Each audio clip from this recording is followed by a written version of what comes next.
Have you ever thought about this or even asked yourself this question? Why don't we use it? Why don't we use what? Well, we all have rights, correct? So what I'm talking about is our rights. Did you know that 56% of people that registered in the state of Florida registered without being affiliated with a party? Why does that matter? Who cares, right? Who cares if they did register or not register with a certain party? Well, it matters in the state of Florida. So in Florida, did you know that Florida is a closed primary election state? What does that mean? It means that Florida, only voters who registered members of political parties may vote for respective party candidates or nominees for an office in a primary election. So, November 3rd, I think it is, where we have to pick a president or pick mayor or pick whatever else, right? We actually, if we do not have, associate ourselves with one party, we cannot vote. I did not know that before. When I was younger, I just thought that, okay, I registered, who cares? I don't feel like picking a Democrat or a Republican. I am just going to pick the middle. But because of that, I couldn't vote. So in the state of Florida, that is how they are, post-primary, right? So I don't know if in your state it's the same way. I wanted to read something to you to see if maybe you agree or you disagree. I'm reading this book that's called Take Back Your Government for School, by the way, and it says, democracy only works when citizen participants engage and become informed voters. True or false? To me, I would say true.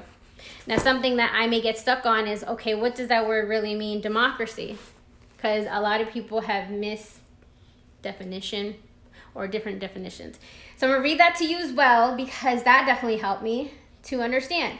So it is governed by the people, a form of government in which the supreme power is vested in the people and exercised directly by them, or their elected agents under a free electoral system. A state having such a form of government.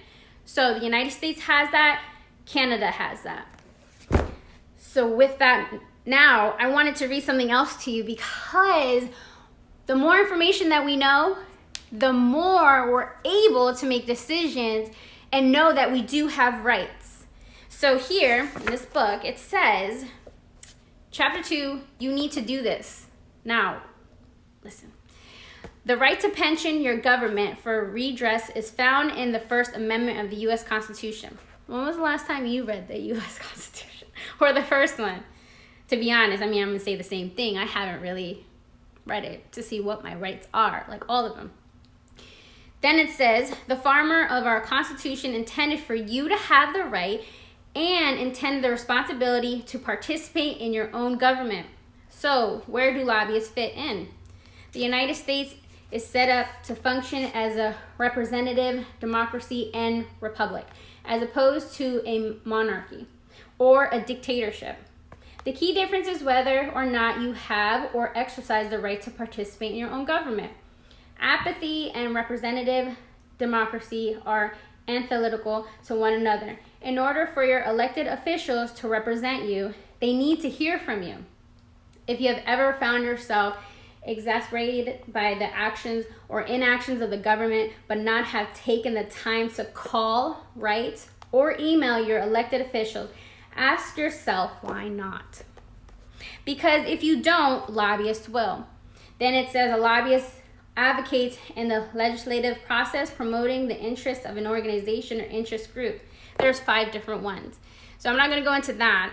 I just want to leave it there. So I want you to know that you have the power to make a difference, even if you think that you can't because you're not good at public speaking, or because you just are a mom staying at home. You have no affiliations with understanding the laws, your rights, and all of that. Whatever wall you have or whatever thoughts you think that will prevent you from making a difference in this world or with your government, throw them out the window, because there is a way for you to voice your thoughts, and they will hear you if you stay persistent. So you can do videos, you can do emails, like they said, write a letter. Just you can get connected with other people that maybe have a voice for public speaking, and they can speak on your behalf if you write out your testimony. So I wanted you to be encouraged. This is the point of this video, is for you to be informed and encouraged and know that you can make a difference. So if you're asking right now, well, what can I do? Well, number one, be registered to vote. Number two, be informed on who is running for president or mayor or whatever else that we're electing during that primary election. Like, you have a voice. Just start off with that. Start off with seeing, okay? And another thing, if you are right now, you did register, but you did not affiliate yourself with a party, then you need to get that changed before the deadline. Otherwise, when it comes to elections, November 3rd, I think it is, to vote before that, it's, I think it's in October. So you need to Google or message me and I'll give you that information where you can go and change it.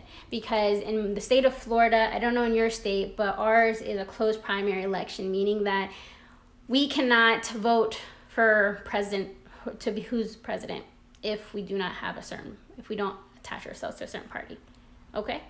And that's it. So if you have any questions, please message me or share this video so other people can be educated and understand how they can make a difference, that they do have the right to make a difference. They do have a voice. That's why it's called democracy, right? We just have to participate, engage, and get plugged in. Jump in. Even if you think that you can't, just jump in. If you have any questions, let me know. Bye.